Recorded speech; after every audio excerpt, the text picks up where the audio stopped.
like in our district where. Great. All right, everybody, we are live now. Thank you very much, Andrea, for helping us through the technical issues. Welcome to the House Committee on Government Operations and Military Affairs. It's Wednesday, January 10th, and we're starting this morning with our parade of charter change bills with a new charter change bill. And I'm happy to have folks from South Hero, including our very own representative from that district here. So if you would introduce yourself and tell us about the bill, it'd be great. Will do, Mr. Chair. So I'm Representative Michael Morgan of Milton, but I represent the Grand Isle Chittenden District, of which South Hero is part of. And I have with me Mr. David Carter, Chair of the Southwest Select Board.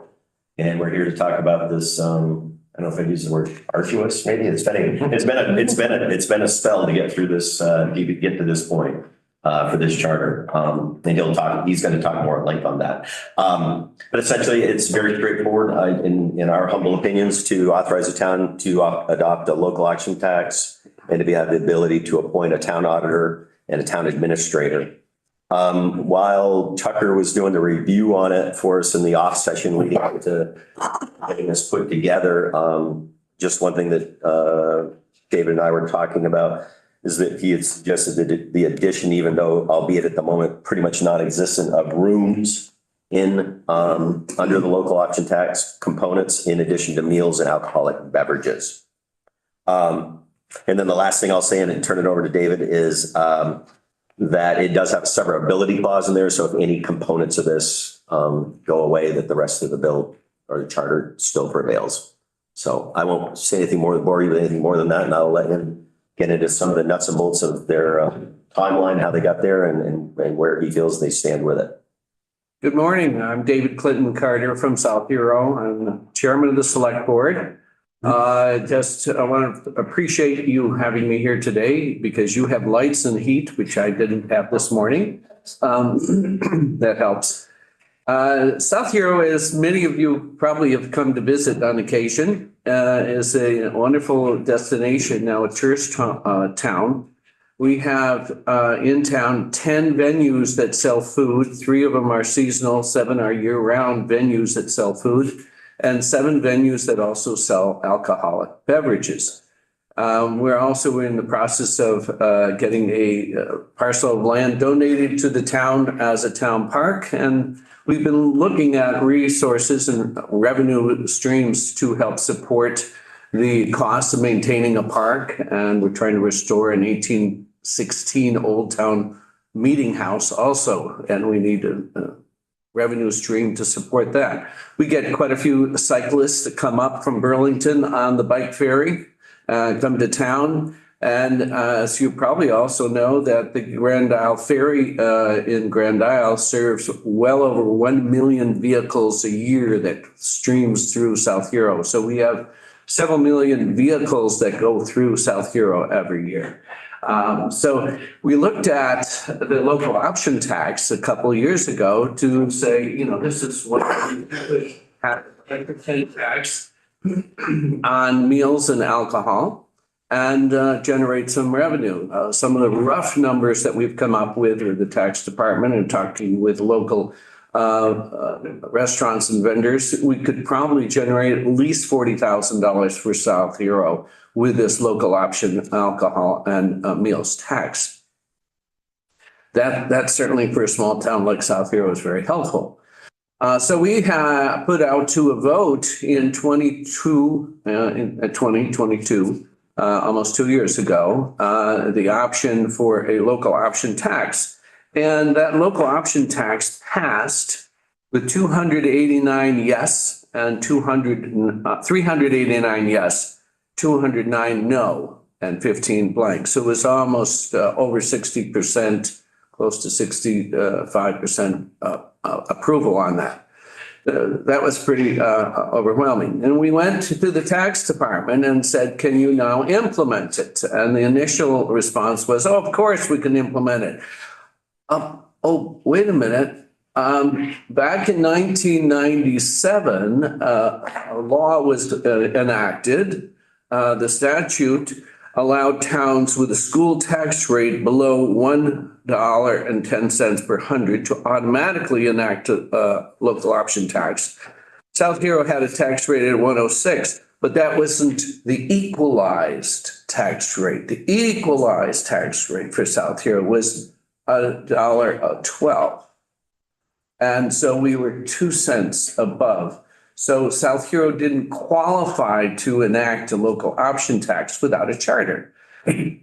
And so we had to go back and say, okay, what do we need to do? And they said, well, you need to draw up a charter. By that time, it was April or May in the legislative session. And my friend, Mr. Morgan and Senator Massa, were both like, I'd never heard of this before. So anyway, I went to work. I'm a retired lawyer, and that's, retired lawyers are really a problem because we can cause all sorts of trouble. I went to Title 24. I cribbed from Calais, Jericho, Barry, and a couple other towns, and helped draft up a charter. We then submitted it, and the Secretary of State's office said, "Oh, you never ran it by us. You didn't tell us that you were doing this." So we ran it by them. They approved it, and they said, "No, now the Attorney General has to look at it." The Attorney General's office looked at it, and they said, "Okay." And so finally, we sent it on to Tucker Anderson at the Legislative Council, and he took his set of eyes on it. And he had tweaked a few things, a couple things that were perhaps out of date from my drafting, and has improved on it, including rooms. We don't have any hotels or motels in South Hero at this time. We have a few Airbnbs and a couple, folks that have cabins and so forth, but we don't have any big hotel. So, but adding it, thinking towards the future. We've also hired a town administrator to assist us with lots of background grants and that kind of administration. So that's also included in this charter. So the whole point is that we've gone through quite a few steps to get to this point, and I do appreciate your time and patience with us. When we put the charter up for a vote this last August 1st, it also was approved 380 yes, 220 no. So it was, again, well over 60% approval for the charter. So, and many folks are like, what's a charter for? They really didn't understand. But so we did get approval on it. So we're hoping to have this enacted. I assume it'd probably be July 1st. And as we all know, the tax department does a lot of the administrating on it. They take 30% of it to administer it and sends a check off to the town quarterly. So we're looking forward to having this finally get enacted after all of the steps that we've gone through. And I, again, thank you for your patience and your time in considering it. I hope you consider passing it. And I'm happy to answer any questions. And maybe Mr. Anderson can also. He will. Yeah, well, we'll get to Legislative Council. Definitely happy to have anybody on the committee ask questions. I think this has been a good opportunity for all of us. And I think we talked a lot last session about the charter process. And it's been good since many of the folks on this particular iteration of the Government Operations and Military Affairs Committee weren't on the previous Government Ops Committee. So the fact that we're a state that has the legislature approve all of the authority that is given to municipalities, some through general law and some through charters. Tucker does a really good job of talking about the Dillon's rule and our ability to breathe life into municipal powers. So I think that we're glad to, try to respect the will of the voters of each of the towns that comes before us with the charter change. And I'm glad you've made it to this point in the process. I did want to say, since it's got the local option tax, assuming that our committee approves, the next stop will be in the Ways and Means Committee. So it has a couple more places along the way. So they may also, want to take a little bit of testimony from you, Mr. Carter, but glad to have you here today. And thanks for joining. Glad to be here. Anybody from the committee have any questions? The only thing I was gonna add is, because David was talking about it's actually the effect on passage in this particular instance. Yeah, and they may, But that could, I don't know. We'll talk with Tucker a little bit about the effective dates. I'm trying to remember from the other recent local option tax approvals that we've done, if the tax department or Ways and Means has put a July 1st or yeah, date, but typically it, just as a matter of course, I know when we did St. Albans City a couple of years ago, it takes the tax department a certain amount of time to set it all up and get it done. So there can be a few months lag between the authorization and the actual implementation. Representative Hango. Thank you. I just wanted to clarify something. This charter change allows for the appointment of a town administrator, but you said you already have one? We hired one last March. Okay. Yeah, let's definitely put a flag on that and see what Tucker has to say about it, Representative Hango. You can see the wheels turning, right? I'm seeing a general authorization here. Does anybody else have any questions for Mr. Carter or our bill sponsor before we turn it over to Legislative Council? Great. Well, thank you very much, Representative Morgan, Mr. Carter, for being with us. Since Tucker's online, if you want to just stay in the witness chairs, that's fine with me. I can watch them from here. great. He looked pensive a moment ago. I don't know. It's got a lot on his mind today.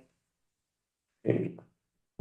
Tucker, we hear you were a little windswept, so very thankful to have you here, even virtually. I'm sorry that you were victim of the storm. Yeah, good morning. For the record, Tucker Anderson. And yes, my road is impassable. I'm trapped up on my hill. I have no power and I'm running off of my generator right now. So I apologize if I cut out at any point. It means that I've officially run out of fuel and am no longer connected to civilization. So I want to start just based off of a few of the comments with a recap of the charter amendment procedure. And just highlight a few things to make sure that we're clear on them. So the first is that there's no intermediary approval process. So the Secretary of State certifies charter materials. And essentially that process is just the Secretary of State receiving materials from the town clerk and then sending a certification to you all and me and the Attorney General to say, yep, here are all the materials that the town had showing that they provided notice and that the town actually voted on this charter amendment proposal. The Attorney General receives copies of those certified documents, but they do not approve or certify anything in the process. It's just a matter of course. The Office of Legislative Counsel receives the certification so that we can draft the bills. The House Clerk and the Senate Secretary also receive those certifications, but they don't do any approvals. They just file them away and get stored in the Vermont State Archives and Records Administration vaults.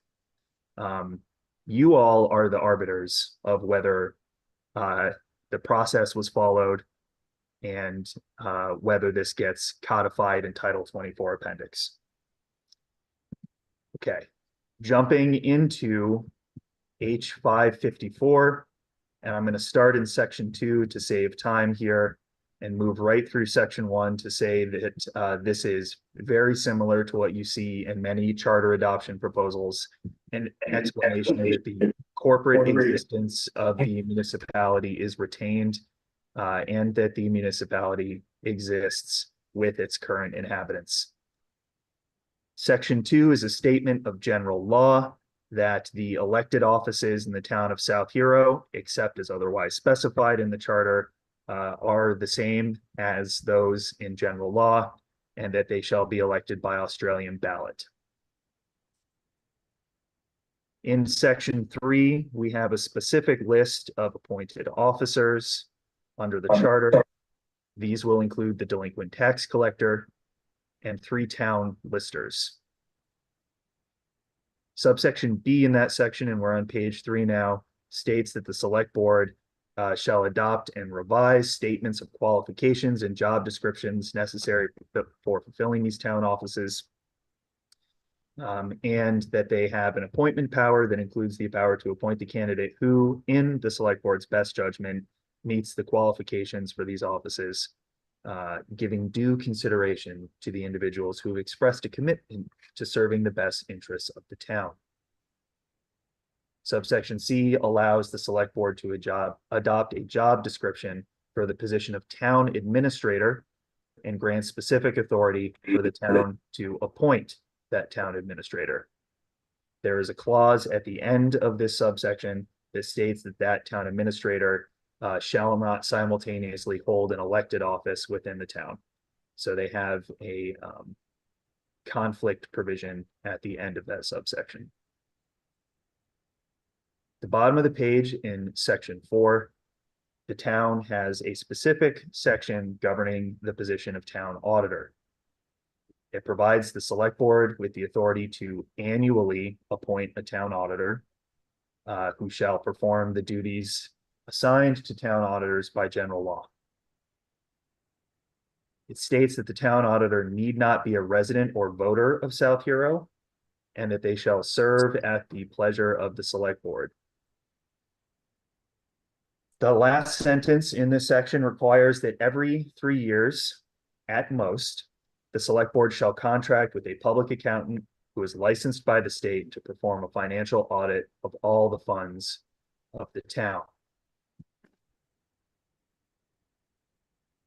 As Representative Morgan pointed out, there's a severability clause that is built into this. These clauses are not strictly necessary, but they are included in some chapters of law.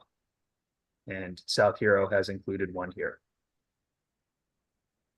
In section 6, we have general authority for the town to adopt, amend, and enforce ordinances. In section 7, we have the bulk of the operative provisions of this South Hero charter, which is the local option tax. In subsection A, the select board is authorized to impose a 1% local option tax on rooms, meals, and alcoholic beverages. I will pause here to correct something that was stated earlier. The town, as it approved this, did include rooms in the language of this subsection. Rooms, meals, and alcoholic beverages were covered as the voters approved this. This is the language that was in their charter proposal. What I flagged when it came to our office is that this is more restrictive than what is allowed under general law because it doesn't include sales. Yeah.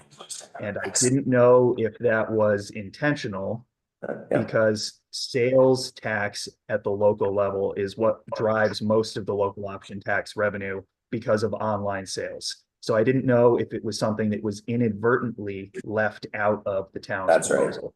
Yep. That's the way you want it. I don't think, I don't recall if it's in the statute, and was it section titled 33? It's Title 24, Section 138. That enumerates the basis for a local option tax, and under the general law, it is sales, meals and alcoholic beverages, and rooms. Yeah, we were focusing on the meals and alcohol. Didn't want to go that broad.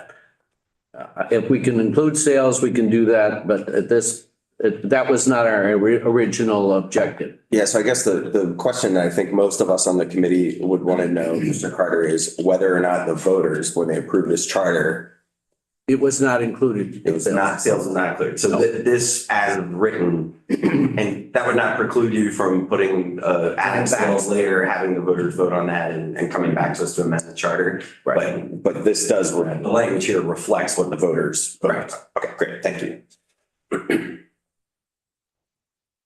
All right, in subsection B, it states that any local option tax that is imposed by the select board under this section essentially is going to follow the procedures for the collection and administration of the tax that is provided by general law 24 VSA section 138.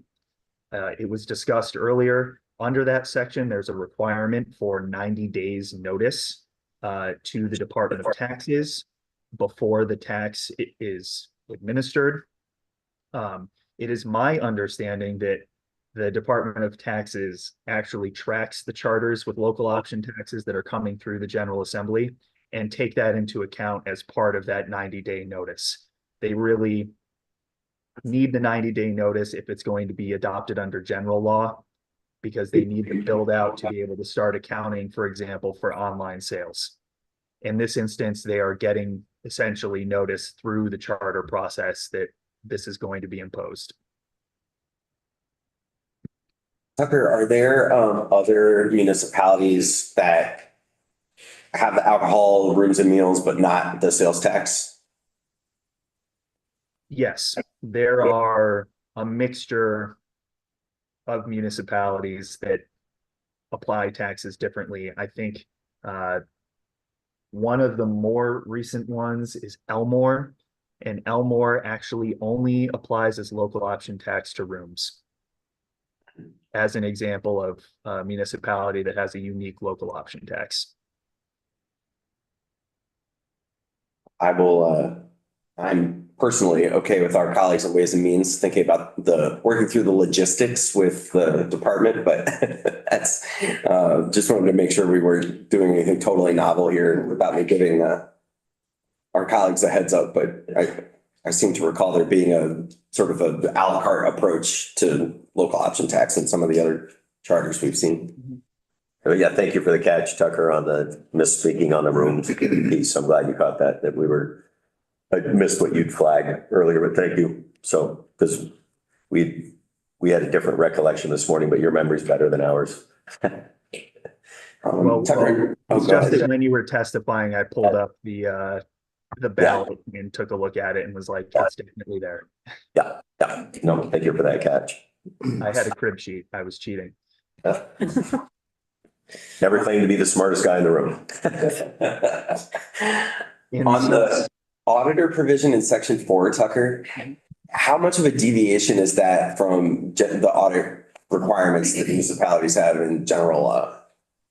I actually don't know. I'll have to look that up and send something to the committee to let you know what the differences are, whether the triennial review is, I guess, more than what is required by general law or, yeah. South Hero does an annual audit. Okay. Whenever we see anything in a charter, it's just our responsibility to make sure we know what is the change that we're making for the specific municipality. So the fact that it's called out here as a specific requirement, if it's more frequent than what's required in general statute, that's fine. And we might want to harmonize it with general law in some cases. So I don't see any problem there. Just wanted to make sure we're dotting our i's and crossing our t's. Those are all the questions I had. Anybody else on the committee have any questions for Tucker about words on the page or how this all fits together? All of my questions were actually answered within this banter. Oh, good. Well done. I had a few checkbox. Great. Well, I think we'll put this back on our agenda in the next couple of days and go ahead and get it moved on its way once we have that one question answered. But I don't see any reason why we won't be able to send this up to Ways and Means pretty quickly. So thank you both for being here. Thank you for having me. We'll try to wrap this chapter of the South Hero Charter. And come out and enjoy the restaurants and the Snow Farm and all the other venues that we have. Better weather than today. There's a new facility being built at the old, those of you that are old enough to recall the old Sandbar Hotel. The Sandbar restaurant's being rebuilt and they'll be building 9 condominiums there. Just as you come off the Sandbar itself on the left. And then, of course, Snow Farm is a big venue on many ways. I'm sorry. Right by Apple Tree. What? It's like at where you're building it. Oh, the new place, yes, just before it on the left, as you go into South Hero. Yeah. On Route 2. Yes. Okay, thank you again. Thank you. Thank you. Great. Okay, so now we're moving to S-141, and recall that we took previous testimony on the next three, and I have these on the calendar for markup and vote this morning. So my hope is that we're able to pass our first bill out of committee. I want to flag for our clerk. Do you have the record sheets? Sure. Ready to go. It's exciting. We're getting bills out of here potentially for the first time this year. All right, so with S-141, I don't think that we had flagged any changes. I want to make sure Tucker's doing okay and that we have him available.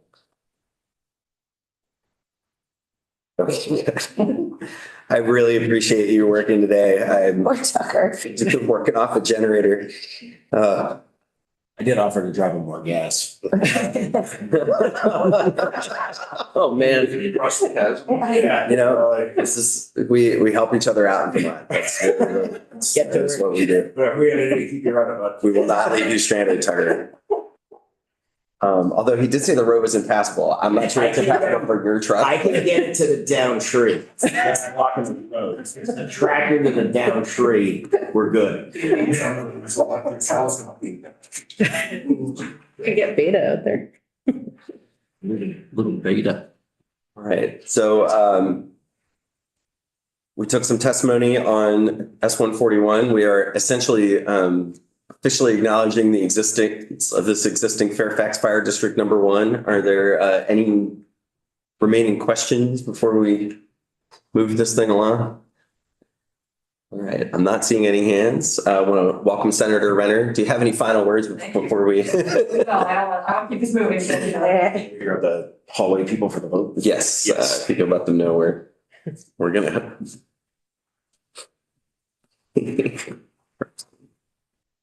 Trying to remember who's in the room, who I'm planning to have in the room before we do any votes.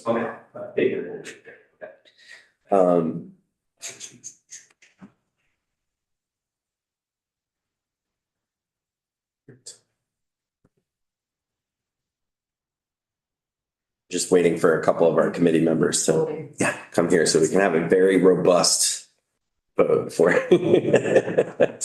Sorry about that. No worries.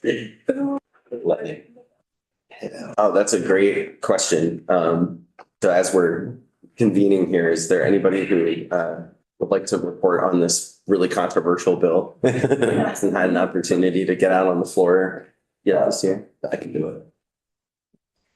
Well, I see an empty chair there that I'm sure he would love to for the younger. Yeah, I was gonna say, I haven't done a charter change yet.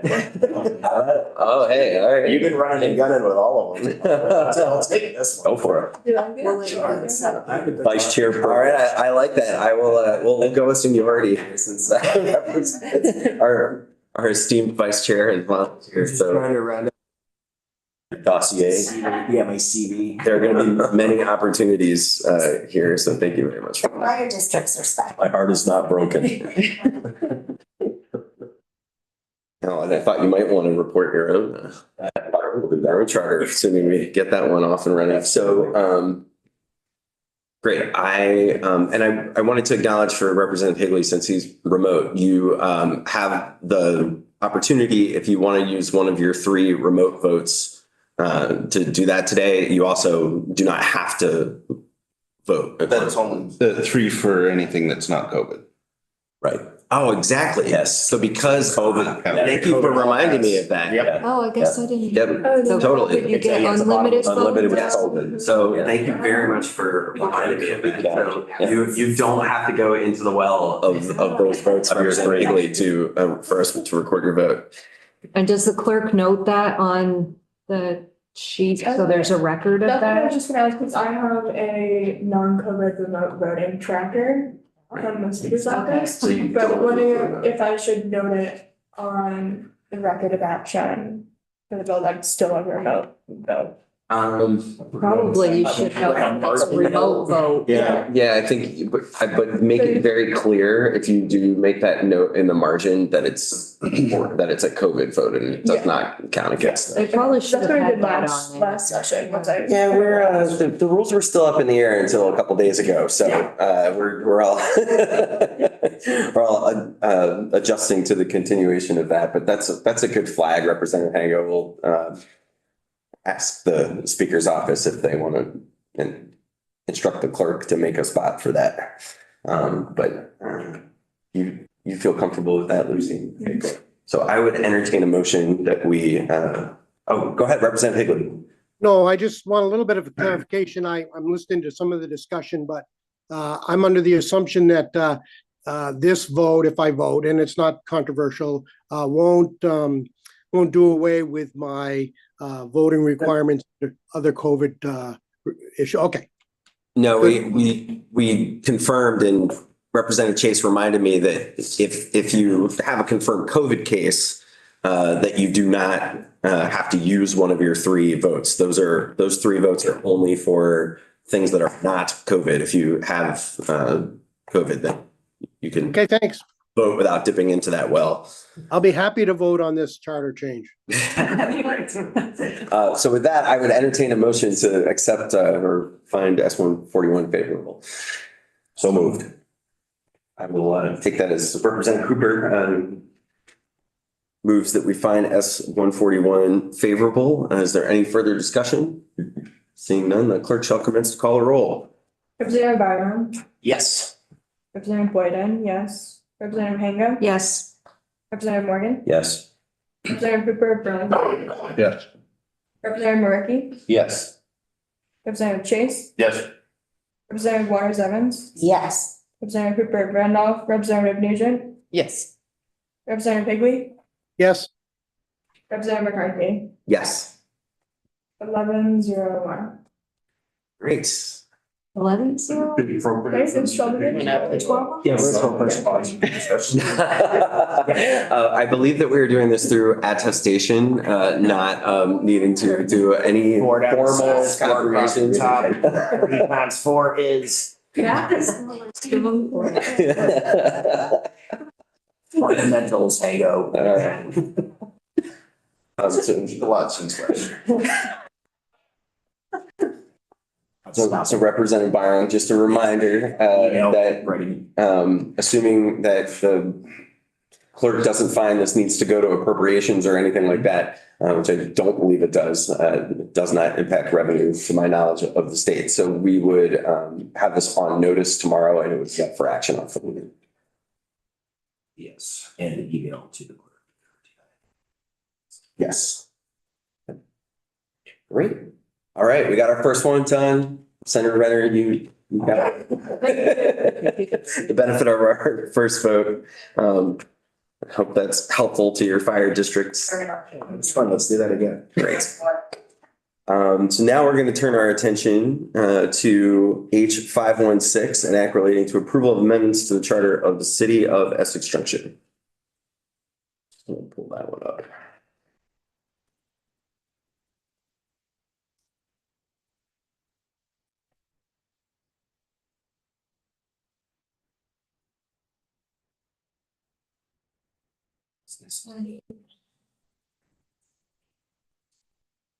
Yes, this is the other.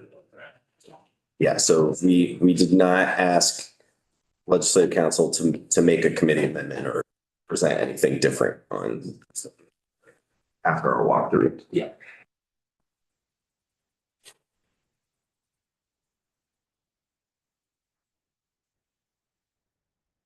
So this one has conflict of interest language going to appointing the moderator and having the Meetings are. annual setting of the date. Mhm. Are there any questions or concerns here? Representative Hank. Thank you. So I just want to reiterate that a city council member can serve, if this passes, can serve on any other boards or have any other city employment. Tucker, that's if it's not otherwise prohibited by law. The way that this is phrased, unless there is a conflict built into the general laws of the state, they are allowed to hold city employment. Thank you. And I've forgotten, are there many charters that allow this? I am not prepared to. I'm sorry. Answer that. I It's should have okay. asked that earlier. That's I- fine. I should be. It's been 7 years of that question about, is this in other charters? And at one point, we had a really great spreadsheet going so that I could just look up particular words and it would tell me what charters have these provisions. Most municipalities will follow the conflict of interest provisions that are built into general law. Okay, Yeah, thank you. and this doesn't conflict with general law. It's actually removing a more restrictive prohibition that was in the existing charter, right? That is correct. And I don't want to characterize the testimony from the city, but it sounded like it was intended to allow instances where it's actually required by general law that the duties of an otherwise employed position will fall to the select board. In this case, the city council. They wanted to make sure that that could happen without the more specific provision in charter preventing the specific instance of the health officer's duties falling to the select board. So it sounds like it was very intentional on their part to allow city councilors to hold other positions within the city. Okay, thank you. Yes, it sounded like, in fact, it was intentional because they ran into a conflict with general law because of this prohibition, because they Thanks for needed reminding me the that. chair to be able to be the health officer, right? Yeah. Yep, thank you. I was getting the two Essex Yes. confused. They're easy. Why? I can't imagine why. They're easy to complete. And Essex Junction became a city last year because one village was dissolved. Was that the village of Essex Junction was dissolved? Is that how that Ooh, happened? wow, you're asking a I'm getting potentially too very deep loaded in the question. weeds. I believe that the boundaries of the city are the former village. The village was part of the town, and there had been many years of trying to work out service provisions and tax rates and governance, and eventually Commingling of schools. it resulted, without me opining on how it ended, we'll just say it resulted in the village separating from the town and becoming its own separate city, which now has its own charter. And so now we have the town and the city, very similar to, St. Albans City and St. Albans Town, are completely separate municipalities in that way. And so we now have two Essexes with two separate charters for us to come and do work on. And of course, whenever you create a complex new charter, in the first couple of years, they're going to potentially have tweaks that need to be made. And I think this is really the kind of housekeeping. Sparkle question on that. Weren't they two separate municipalities and then they merged and then they bifurcated again? Because I recall, no? That has happened, I believe, in other places, but not in Essex, to my knowledge. And I'm seeing someone who was involved and represents that community here. Like I definitely was not like this, like governmentally engaged in my high school years. So I just remember there always being these strange distinctions between the two and then like blending on different things. Yeah. Well, I think you'll find in a lot of these kind of communities where there's a city and a town or the village within a town, that the services that are provided, the way the governance structure for things like municipal utilities, are very different from town to town. And so, recall when we did the Lindenville Charter, how complex that was, right?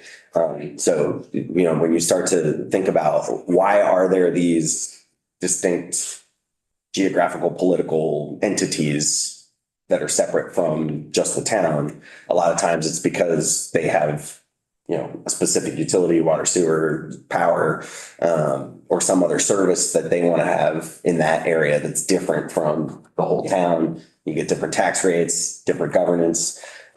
So I love all that stuff. I think, I'm flashing back on a lot of kitchen table conversations from my youth. yeah, there's a few of us here. They're like, because this is where local government, how do we make the decisions and manage the public resources that we have at the town level? And this is, we're the state part of figuring all that out here. And I love that about our committee. So any other questions about City of Essex Junction use bill here before us? Okay. Is there anyone who didn't get the opportunity with our last bill that would like to volunteer to review this one? What do you want to get out there on the floor early in the session? I don't mind. Okay. Easy one. Representative Waters Evans. Yeah. I appreciate that. I'm shy. It's hard for me, but I'll work it out. I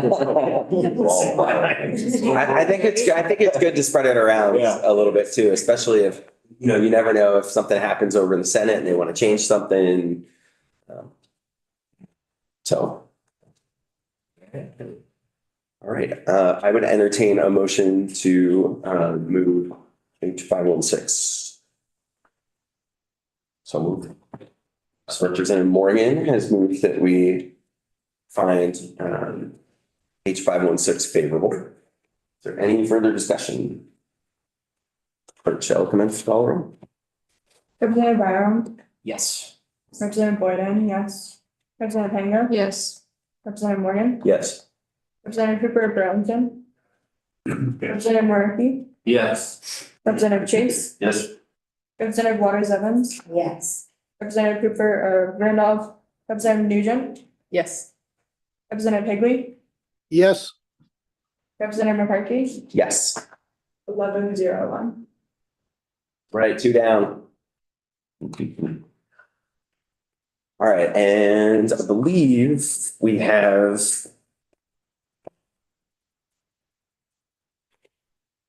an amendment to H518 to look at, which is the Town of Essex Charter Bill.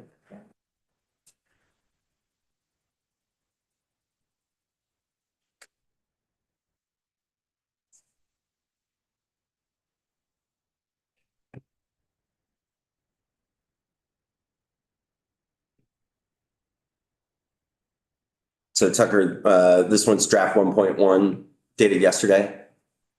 That is correct. Great. Would you maybe take us a stroll and explain the change that we had requested? Absolutely. You have in front of you draft 1.1 of an amendment to H518, the Town of Essex Charter. The plain language explanation of the amendment should be very straightforward. It is presented as a strike all, simply so that all of the material of the charter will be visible in the calendar for the House. The amendment does two things. The first is it adds a new section 1 that contains approval language for the charter and states the date that the voters approved the charter at the local level. This is in every charter that the committee reviews. It was not in H518 as introduced, simply because the drafting process moved much faster than the certification process. So we didn't actually receive the certification documents from the Secretary of State before this bill was already flying through the process last year and getting introduced. So took the opportunity here to add that language in to be consistent with all the other charters that you review.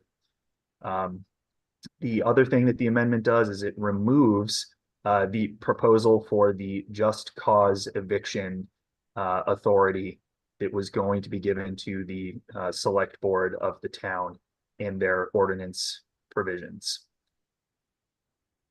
The rest of the language contained in the strike all is exactly what was presented in H518 as introduced. I think the one area that I had some questions about how it worked mechanically, that's still in here is in section 2, the license fees. And I spoke with my fellow chair, Representative Kornheiser, and I think they'll look at these fee issues. The fact that that section's in here means this is certainly going to Ways and Means. So I think that we don't need to delve into that really here. It seems, I've been reassured from what Tucker said in his testimony the other day that, you know, it is going to get harmonized with general law one way or the other. And then in practice, it looked like Berlin was the only other town that had this language, but maybe I'd heard maybe South Burlington has something similar. Is that the case, Tucker? Yes, and this is a perfect opportunity for me to apologize to the zealous advocates of the town of Essex that yes, South Burlington does have similar fee-making authority built into a subsection in their charter, but that the exact same language is in the Berlin charter, which is why I had assumed that Berlin was the only other municipality with this language. I did review both Berlin ordinances and South Burlington ordinances. Berlin does not, I researched it and could find, have an ordinance providing for specific town fees above and beyond what is said in statute for things like dog licenses, wolf hybrid licenses. South Burlington does. So South Burlington does have an ordinance governing dog and wolf hybrid licenses that provides for a city-specific fee. When I compared what is in Title 20, that's where the state law governing dog and wolf hybrid licenses is kept, with the fees at the local level in the city of South Burlington, their local fee is within the range that is already permitted by state law. It wasn't clear to me whether they were doing something different procedurally from what is permitted under state law. If the committee's curious or if House Ways and Means is curious, I'm sure that the city will be able to offer some clarity on that. But to my knowledge and quick research I was able to fit in last Friday after committee, it seems as though neither Berlin or South Burlington are straying away from what is required specifically under state law for some of these licenses. And we'll see if there are people with better knowledge than me that will be able to properly advise House Ways and Means about what some of these municipalities are doing with their fee-making authority. Yeah, it's definitely something I wouldn't say concerned about. I'm interested in what happens when we give this specific authority to municipality. I think on these specific things, it seems to make sense, and I don't have any kind of like political reason not to give them that authority. I imagine if they are overcharging folks, they're going to hear about it, and they've got their own constituents that they'll have to answer to on that. But be interesting to see what the folks upstairs say. I don't know if you want to nerd out on this issue, but one thing that I'm fairly confident is that there would have to be some division of the revenue with rabies control programs. As you are all likely aware, when you're assessing a fee for a permit or a license, the revenue from the fee is supposed to cover administrative costs for regulation, control, some sort of administrative program. And in the case of dog licenses specifically, it is set out in statute that that money is supposed to be used for rabies control, neutering, and spaying.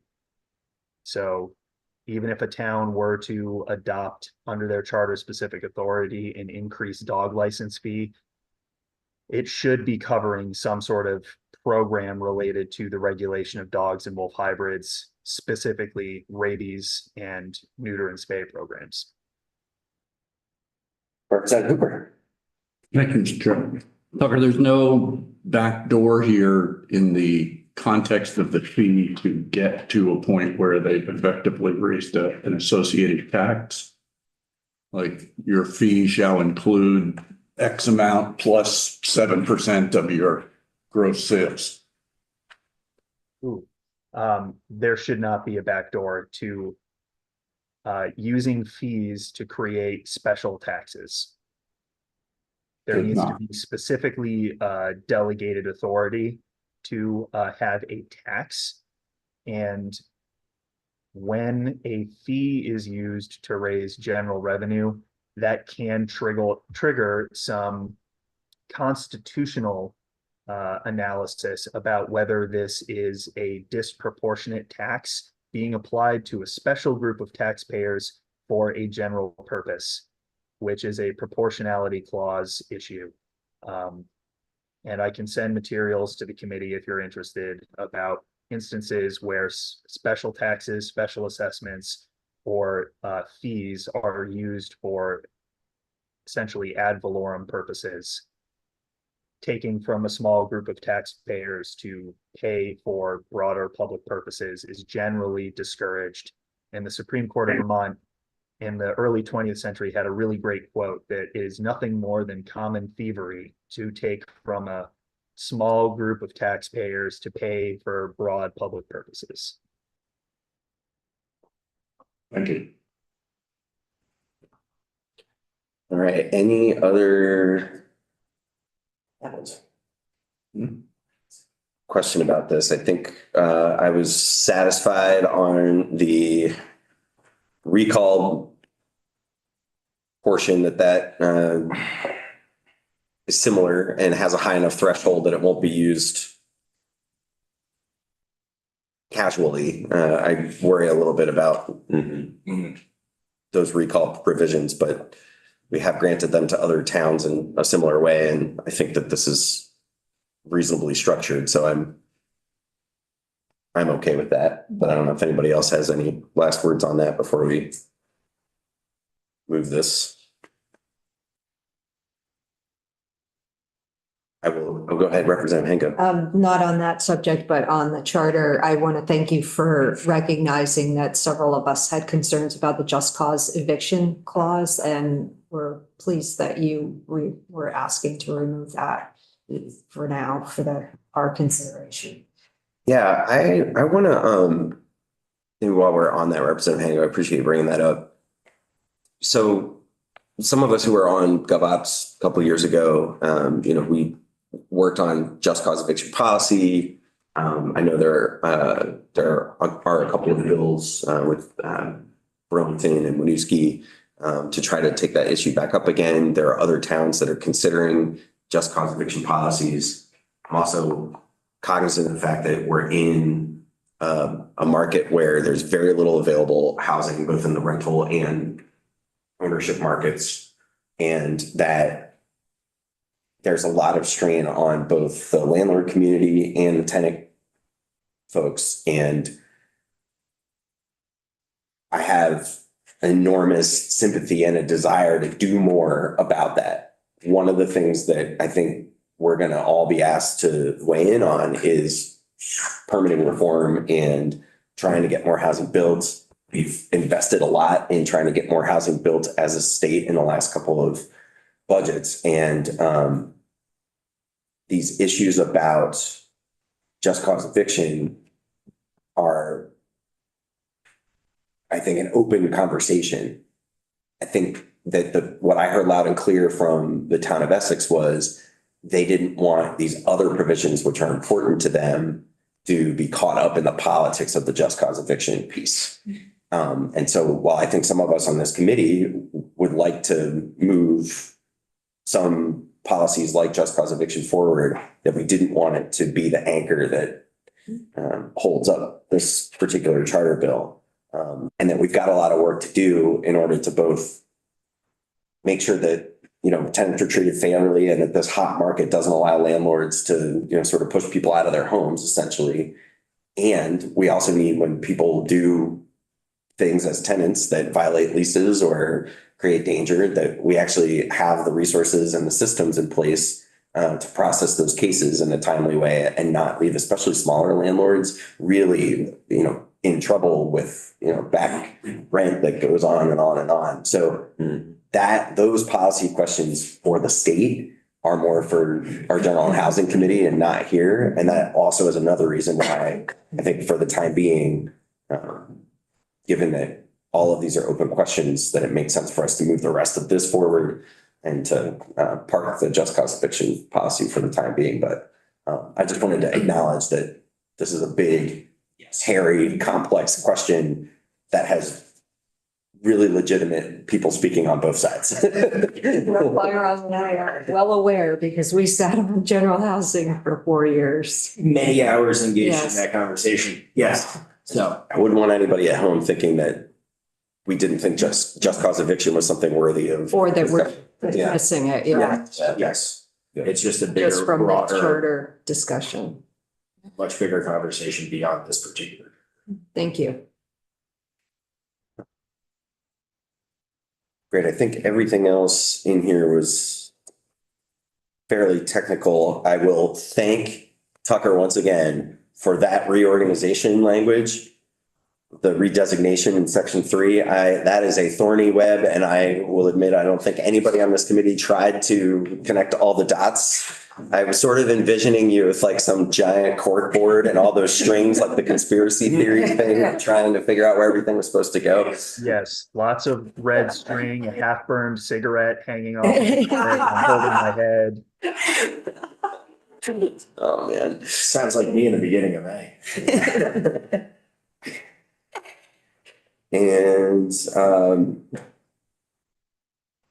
yeah, this takes effect on passage. And we've got transitional language around the DRB creation. So that all looked pretty good to me. So anything else we should be touching on before we?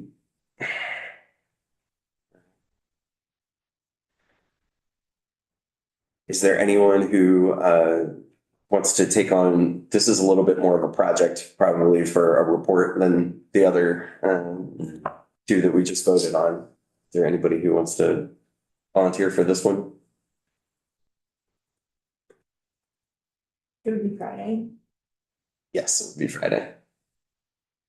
Doesn't have to be Friday necessarily, but if we vote it out today, it'll be on notice tomorrow for Friday.